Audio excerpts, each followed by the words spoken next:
Komið sæl og verið velkomin í hlaðvarp Samorku, samtaka orku og veitufyrirtækja. Það eru lífæðar landsins. Og í þetta skiptið þá ætlum við aðeins að snúa okkur að fráveitu málunum, einhverju sem við kannski mörg hver sem störfum ekki við þau, svona leiðum þau hjá okkur daglega og viljum kannski meira sér ekki mikið af þeim vita, en staðreyndin er svo að þeir sem að vinna við þau og starfa þurfa að horfa fram á kannski miklu breytingar á næstunni vegna Evróputilskipunar sem að þarf að fara að taka tillit til og innleiða. Og til þess að leiða okkur í allan sannleikanum þau mál eru hingað komnir Aron Heiðar Steinsson og Reynir Sævarsson. Reynir, þú ert hjá Eflu og þú ert veitustjóri, Aron hjá Reykjanesbæ. Velkomni báðir tveir. Já, takk fyrir það. Ef við byrjum á því að fara aðeins yfir bara hvað þetta þýðir, hvað er að gerast, hvaða tilskipun eru að tala um fráveitu tilskipunin, heyri ég reglulega hjá Samorku, hinn mikla. Hvað er þetta allt saman? Já, við getum svo sem kannski bara byrjað þessu byrjunni. Við vorum með og erum með reglu gerð í dag sem fyrst var samþykkt 1991 sem tók á fráveitumálum, hvernig við ættum að hreinsa fráveitu á Íslandi. Síðan er hún endurskrifuð og hert og samþykkt 2025 og þannig bara í fyrra sem að það var gert og þá bættist þess við forsendur og hvaðir á sveitarfélög og borgir að hreinsa. En svo eigum við núna von á tilskipun sem að er tekin í gildi í Evrópusambandinu og við tökum upp í gennum samningin hérna á Íslandi á næsta ári og hún fer fram á enn meiri hreinsun fyrir Ísland á fráveitu. Og það talaði þetta í stigum, er það ekki? Jú. Fyrsta stigs hreinsun og svo framvegis upp í fjórða stigs hreinsun. Hvað þýðir það? Fyrsta þrepið, svo kallað, er þar sem við erum að hreinsa grófsíu sem tökum ruslið úr fráveitunni og við hreinsum sandinn úr fráveitunni og fituna. Og það eru síðan eitthvað reglur viðmið að við hreinsum svifagnir og lífræn efni úr fráveituvatninu í þessu fyrsta þrepi.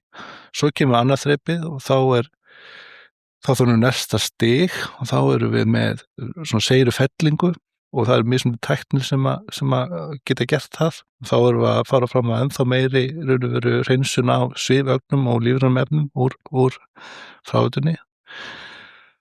Svo erum við komið með þriðja þrepið og þá erum við komið með svo fosforfellingu, ná fosfori úr fráveitunni sem að jafnilegt að nýta á ný í uppgræðslu eða áburð og annað slíkt.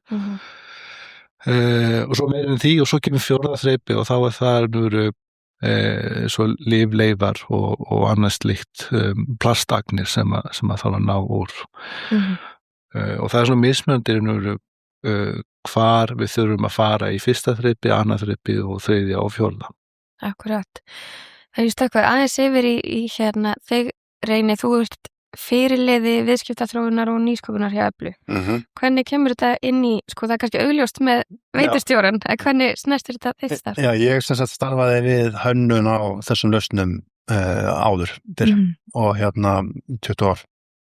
Þannig ég er mikla reynslu af því bara að koma þessum reynslustöðum á laggirnar og fylgja þeim verkefnum eftir með sveitarfélögum og orkufyrirtækjunum, veitufyrirtækjunum. Þannig að ég hef svona mikla reynslu það, sjá hvernig þetta gengur að gera þetta. Þetta er gríðarlega kostnaðarsamar framkvæmdir og tímafrekar og þessi málaflokkur, hann er bara þannig að ávinningurinn er náttúrunnar, en kostnaðurinn er bara eins og í öllum hinum málaflokkum sveitarfélaga.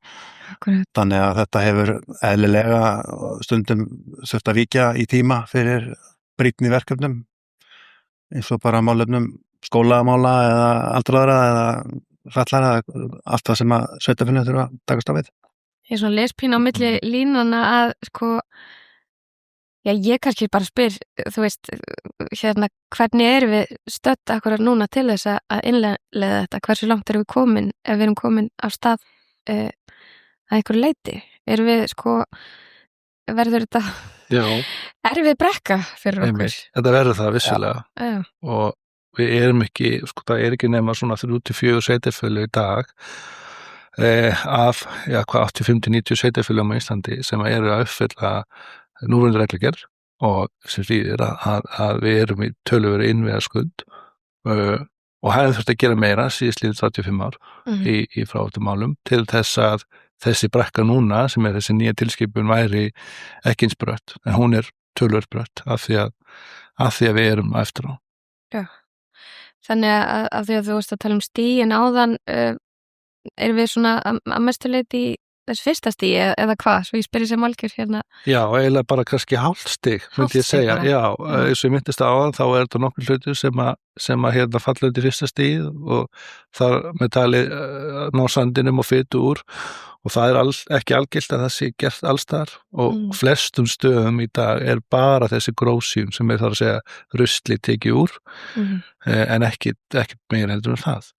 Og það kannski staðir sem að við hefum þurft að vera að koma með fullt fyrsta þrep í dag og værum þó raun og veru bara að fara út í að bæta við öðru þrepinu en við þurfum þá núna að bæta við öðru þrepinu og stórum hluta að fyrsta þrepinu líka.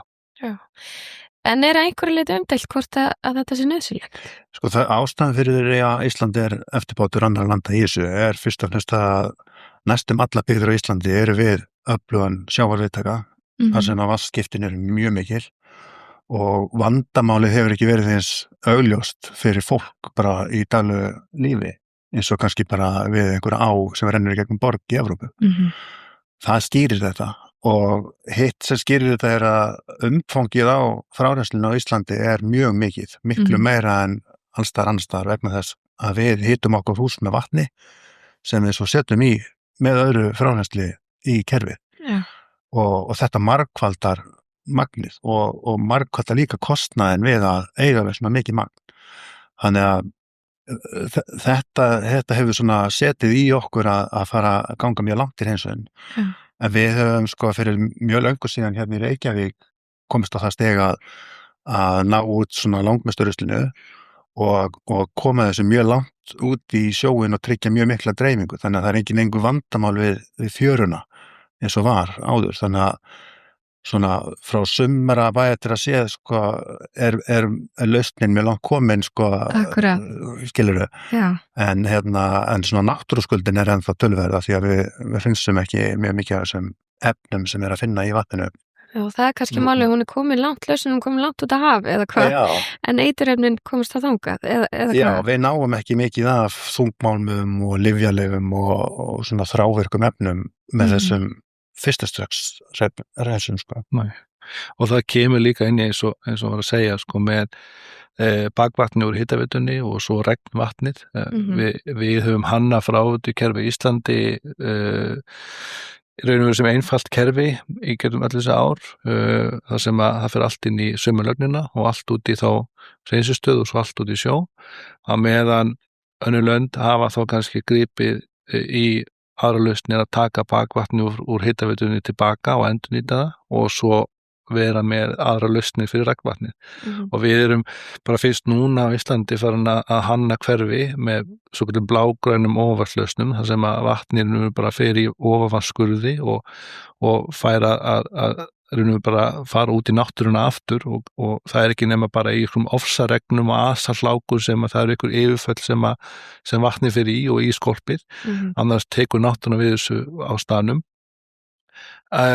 En af því nú veitustjóri hjá Reykjanesbæjar þá erum við með umsjón yfir Ásbrú sem var nú byggt af hernum á sínum tíma og þar byggðu þeir alla Ásbrú með blágrænum ofanvatnslausnum og tóku allt bakvatn tilbaka í tankana og það byggt 1970 og Þannig að eitthvað. þetta ekkert svona glænýtt eins og manni finnst. Ég veit ekki glænýtt á Íslandi, af því við höfum ekki hugsað út í þetta og ekki þurft að hugsa út í þetta, en þetta er raun og veru búið að gera þetta í mörg ár erlendis og við erum svona fyrst núna að gera eitthvað sem að Heyrim var að gera 1970 upp í Ásbrú og við núna erum að horfa á það hvernig getum við yfirfært þetta yfir önnur hverfi í Reykjanesbæ og þetta er ekki eitthvað borg og önnur sveitarfélög að gera slíkt í sama.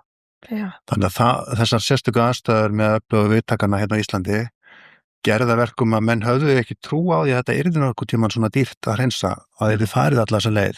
Þá eru ákvarðanir teknar í hitaveitunni og í hérna regnvatninu sem eru ekki stíl við það sem að fara að koma svo núna með regluverkinu. Þannig að við þurfum að vinda ofan af kannski kerfum. Já, og það kannski stór partur af því af hverju þetta svona risaverkefni og rosalega dýrt að það ekki bara eitthvað eitt kerfi sem þarf að breyta heldur öll kerfin sem tala saman. Já, við allavega lögðum hitaveiturkerfið bara einfalt mjög víða sem mjög ódýrt þannig að við erum búin að spara okkur mjög mikið þar en svo kemur á skuldadögum að annarkvæmt þurfa að tvöfalda það eða byggja sérstaklega stóra hreinsustöð og þetta hefur svona verið aðeins að verkjast fyrir okkur hvort ætti nú að gera og það er kannski ekki hjálpað, þetta ekki alveg á sömu hendum kostnaðurinn í þessu kerfi og kostnaðurinn í þessu kerfi og við sem hvort að komi dýr hreinsustöð í framtíðin eða ekki. Svo gera það kannski að verkum að við erum ekki komið með eitthvað eitt svar akkurat núna eða hvað? Þetta að skýrast, ég held að þessi skýra áhersla utan á heimi hvað þurfa að gera það bara þannig, þetta að fara að verða þannig. Auk þess eru Íslendingar með miklu meiri svona umhverfisvitund í dag heldur en 1980 eitthvað þegar við verðum að leggja drauga sem þessu. Þannig að það bara, já, þetta var öðruvísi, sko. Já. Sko, þú veist að tala að nýta fosfór og svo framvegis, hægt að sjá fram á einhvern veginn að smám saman geti þetta, sko, ekki kannski borga sig en svona fara að gefa á móti annað en bara, sko, þennan augljósa og mikilvæga þátt sem að vernda náttúruna. Algjörlega, og ég held að núna erum við í umræðu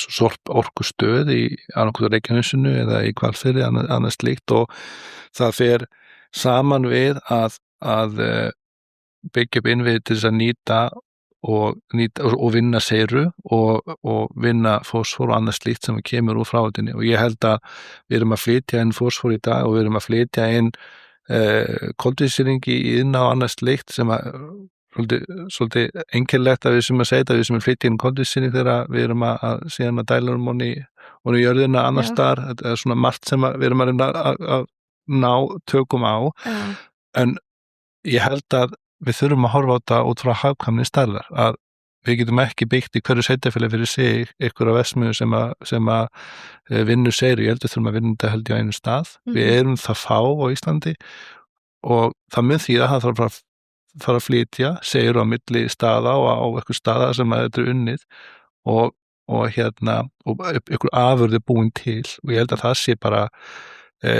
og ég horfa á það sem raun og veru bara svona rúsinu á endanum að við getum á endanum framleitt lífgas og áburð úr seyru og laxaseyru og annari seyru sem fellur til á Íslandi og við getum úr þessu lífgasi búið til einhvers konar eldsneyti og annað slíkt sem hægt að nýta í annan iðnað að þá sé það bara eitthvað draumur og við getum raun og bara valhoppað inn í framtíðina, finnst mér en svo veit ég að það eru aðra núti sem að horfa á, nei við megum ekki losa þannig að koltvísýring aftur út í umhverfið. Við þurfum að binda og þarna er líka ágreiningur eigum að nota þetta sem afurð til þess að raun og veru þurfa ekki að flytja inn eldsneyti annars staðar á eða eigum að binda þetta. Og þetta sko samtal komið skarpt á veg? Það er sko, það má segja að út af þessu opaslega umfangi sem er núna í kerfunum okkar að þá sé það kannski, og að því hvað við erum skammt að við komin, að þá sé það kannski hvergi annars þegar í heiminn menn hér lag til að gera það jafnvel bara einhvern veginn allt öðru sig. Það er búið að prófa út í heimi að byggja heilu hverfin þar sem að allir straumarnir eru aðskildir í fráveitunni. Þannig að frárenslis vatn er svo margþætt. Það er úrgangur úr klósettinu, það er úrgangur úr eldhúsinu, það er böðin og það eru regnvatnið og það iðnfyrirtækin og þau eru mjög mismunandi og það alltaf snjallast að aðskilja þetta sem fyrst, þá meiri líkur á að þetta nýti það. Til dæmis á Mývatni, þar klósett úrganginum safnað sérstaklega með mjög litlu vatni og það fyrir nýtingu í landgræðsluverkefni hjá landgræðslunni á Hólasandi. Stærsta landgræðsluverkefni Íslendinga að fá klósett úrgang á Mývatnssvæðinu. Og hefur það gengið vel? Og það virkar bara fínt, bara fínn árbyrður. Af því það ekki búið að blanda einhverju gatnasulli saman við það. Akkurat. Þannig að, og þá spyrir maður sig, eigum við kannski í alvörinu að vinna okkur í þá átt að vera að ná þessum verðmætum sem ábyrgðarígildi í klósettinu og reyna að leysa þetta öðruvísi. Tölum á hann að það hægt að afgreiða regnvatnið bara á staðnum sem eiginlega miklu betra. Sú mengun á bara heima í gróðri við vegina sem hægt að bara taka síðan eftir einhver ár og skipta Já, það blágrænar og saman með lyfjalegurna sem komur gegnum klósettið. Það langt best að koma því fyrir í jarðvegi, frekar en nokkuð tímann í sjónum. Og gífulega dýrt að náði úr vatninu með einhverju nanotækni á hann að fyrir til sjóin. Þannig að ég persónulega á þeim stað eftir þessi 20 ár og að fylgjast með bransanum að við í alvörinu eigum bara virkilega að skoða hvort við ættum að gera þetta bara öðru sem allir. Já, bara mikið fyrr í og við erum hvöttið þess að við förum á ráðstöfnur þeim sem lengst komin í þessu alveg að skoða það. Og svona, það raunhæfur möguleiki? Það kannski það líka mjög dýrt. Það rosa dýrt að fara að breyta húsnæði þannig að þetta alltaf mjög mikið langtímaverkefni. Já, ég trúi því innilega að það sé snjallara heldur en að fara í 100+ milljarða fjárfestingar á endanum. Að enda kerfisins, bara til þess að En auðvitað kostnaðar eitthvað sem við þurfum að vega með þetta og það eitthvað sem mikið umræðinu í þessum samráðshóp hjá ráðuneytinu sem að innleiða þessi tilskipun kostnaðurinn á bakvið á bakvið það að innleiða þessi tilskipun og það sem við þurfum að fara í svo efla tók saman þá var þetta kostnaður upp á milli 80 og 127 milljarðar sem að við munum þurfa að fara í við munum þurfa að setja í fráveitu innviði næstu árum, fyrir alls landið og við þurfum að vera snjöll, við þurfum að vera klár. Hvernig ætlum við að varðveita þessum kostnaði og hvernig ætlum við að byggja fráveituna? Við þurfum að vinna svolítið saman og nýta hönnun og hugmyndaafl og mannaafl á milli sveitarfélaga. Við megum ekki, það svolítið íslenskt, við förum svolítið í hvert í sitt horn og förum að hanna og búa til svona custom-lausnir sem að nýtast bara fyrir kannski bara það sveitarfélag. Við þurfum svolítið, það mín skoðun að við þurfum að vinna með það saman. Það þarf að vera sameiginlegt átak sem við förum í og þá svona pælingar alveg bara gull. Já, akkurat og talandi stærðarhagkvæmni, ég meina þetta hlýtur að vera rosalega stór biti fyrir minni sveitarfélag. Já. Og lítil sveitarfélag. Já, við höfum greint það fyrir yfirvöld að áhrifin af stærðinni eru gífuleg, það kostnaður á íbúa í svona stóri byggð eins og höfuðborgarsvæðinu, hann margfalt minni heldur en fyrir þessi minnstu byggð, lengra milli húsa, það bara svo margt sem að kemur þar inn. Þannig að líklega verður þetta einhver blanda, við förum þessa leið í erfiðustu byggðunum og aðra leið í það sem hagkvæmara og byggjum þá því sem komið nú þegar. En svo fer þetta ekki saman leiðin sem ég var að lýsa áðan og hefðbundna leiðin sem að við erum komin vel á veg með til dæmis inn á höfuðborgarsvæðinu.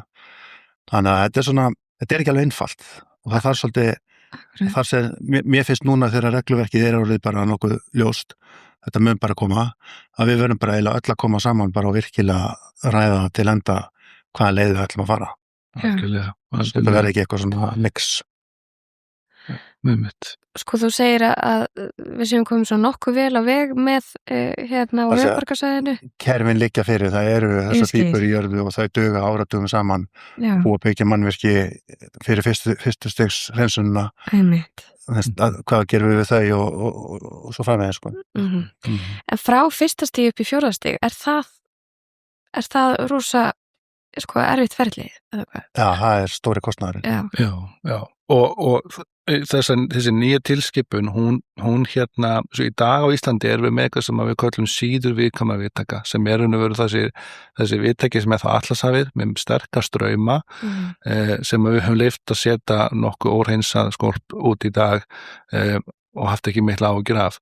En í þessa nýju tilskipun þá dettur þessi skýring út, það verður ekkert til lengur sem síður viðkomu viðtæki, það bara viðtæki og við verðum að fara í fyrsta og annað þrep. Það er lágmarkið sem við þurfum að fara í öllum sveitarfélögum sem með yfir 1000 persónueiningar, persónueining verandi það fráveituvatn sem ein persóna gefur frá sér og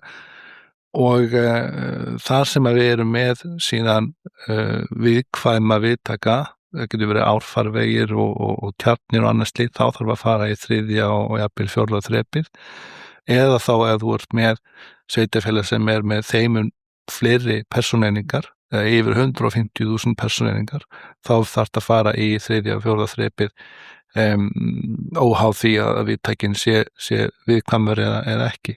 Og þá erum við að horfa á höfuðborgarsvæðið, Klettagarðar, hreinsistöðin Klettagarðum, hún er að hreinsa í dag yfir 150.000 persónueiningar og það þarf að byggja þar 3. og 4. þrepið. Og það verður töluvert dýrt og kostnaðarsamt að gera það fyrir veitur að fara í það framkvæmd, ekki síst vegna þess að veitur glíma við þetta vandamál að allt regnvatn fer inn í kerfið og bakvatni úr heitaveitunni og allt saman og það er svo dýrt að koma því út. Þannig að þetta er dýrt að byggja stöðuna og það er dýrt að breyta kerfinu. Það ekki alveg allt regnvatnið, það svona byggð sem byggð eftir 1975 yfirleitt í Sigurlögninni, þannig að regnvatnið fór í Sérlögn og annað í hina. En þetta samt sem er rosalega mikið af því að Reykjavík 1975 tölur stór, sko. Það hefur ekki mikið verið náðst að breyta eftir á því sem var byggt með þeim hætti.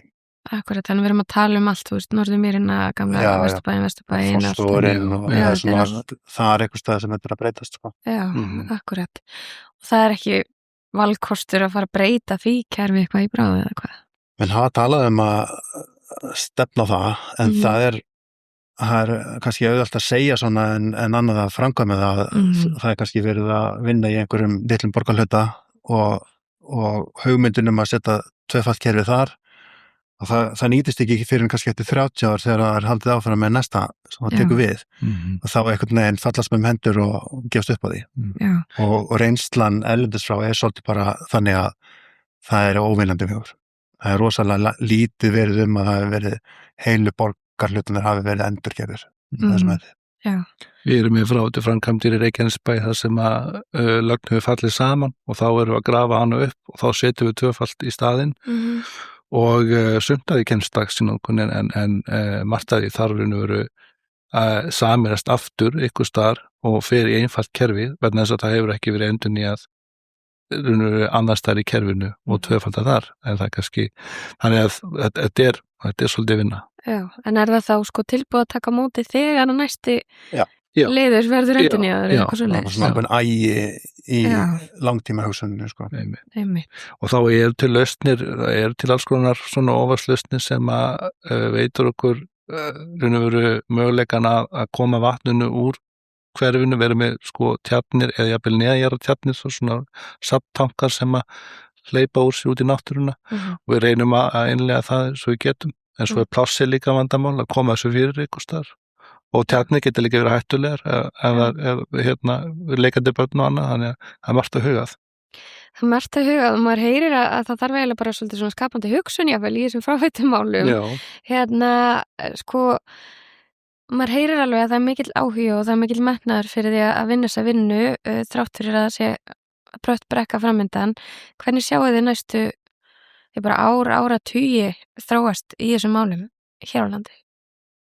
Já, ég getur kannski bara, ég er svo sem bjartsýnn við í þessum samráðshópi munum vinna þessa framkvæmdaráætlun og hún þarf að vera til reiðu í janúar 2028 og þá mun þessi framkvæmdaráætlun veita svolítið skýra myndum hvað við þurfum að fara í og hún mun svolítið forgangsraða hvaða sveitarfélög þurfa að fara í uppbyggingu fyrst og hvaða sveitarfélög mega bíða út frá ábótamati frá Eflu sem Eflu er að vinna og ég held að við eigum eftir að vinna bara flott verki í fráveitumálum í Íslandi.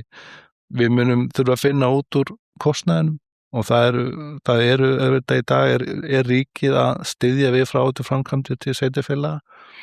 Það ákvæði þeir styrki þeir renna út 2030 og þeir geta verið svona 20-30% af fráveitukostnaði.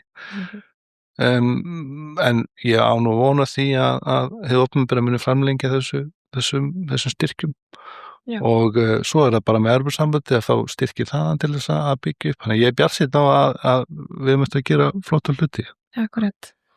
Ég það líka sko, þetta er ekkert í fyrst skipti sem Ísland hefur verið eftirbátur í einhverju og svo bara allt í einu verði eftir setunum sko.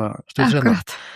En þetta er klárlega þetta er alveg nýtt fyrir sko heimilisrekstur að margfalda kostnað í þetta, við höfum bara ekkert þetta að gera það. Það er svona kannski álíka skemmtileg tilhugsun og þegar að lögn springur eða eitthvað svona sko, eða hvað, að við viljum helst ekki þurfa að pæla í sem þetta verður agalegt þegar þetta virkar ekki. Það er alveg ferlegt. Hvað þá, frávætan, við viljum ekki fá það aftur tilbaka hendur okkar. Nákvæmlega. Það verður bara að ræða þetta og fólk verður bara að skilja það að þetta við skuldum þarna.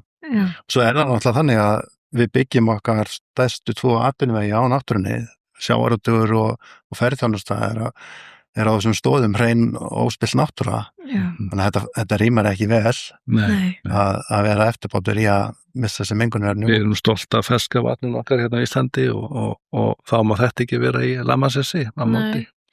Þetta hefur allt en vatnið okkur sem við drekkum er hvergi í vandræðum vegna þess að þetta er sjórin sem vaknar sem taka við þessu sko. Já, en við viljum samt sem aður hafa sjóin og árnar hreinar og náttúruna sem allra hreinasta.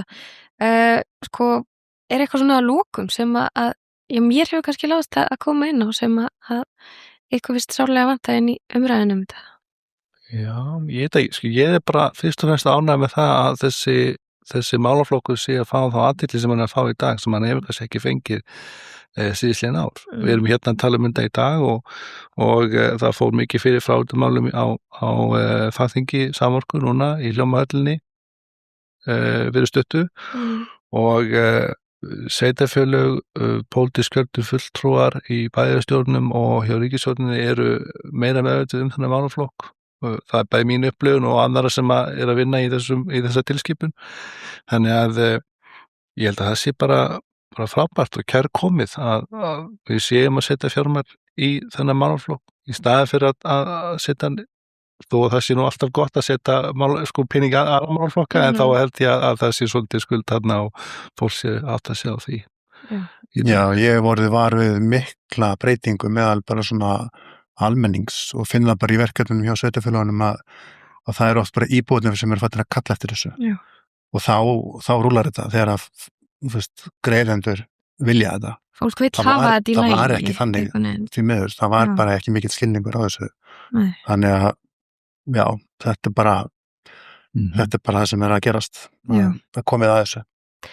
Og tímalínan í þessa tilskipun, hún er þannig að við tökum þessa tilskipun upp sem nýtt regluverk á næsta ári og þá höfum við sem þjóð svona til 2037 til 2045 eftir hvaða frestun við fáum hverju sinni fresti til þess að byggja upp þessu innviði og það er alveg tími en það er samt ekkert allt of langur tími þannig að við þurfum að hafa ræða hendur. Tíminn á það til að líða rætt þegar maður hefur mikið að gera. Já, þetta eru mikla fjárfestingar. Þetta er alveg sko bara í sammengi við annað, það verður það bara mjög mikið. Þannig að þetta verður þungt á köflum sko. Já. Fyrir veitufyrirtækin og sveitarfélögin. En mér heyrist þá alltaf að þið séu tilbúnir í þetta, í það mista. Það er ekkert annað í boði. Nei. Nákvæmlega. Bara áskorun. Já. Aron Heiðar Steinsson og Reynir Sævarsson, takk fyrir komuna í Lífæðar landsins. Takk fyrir það.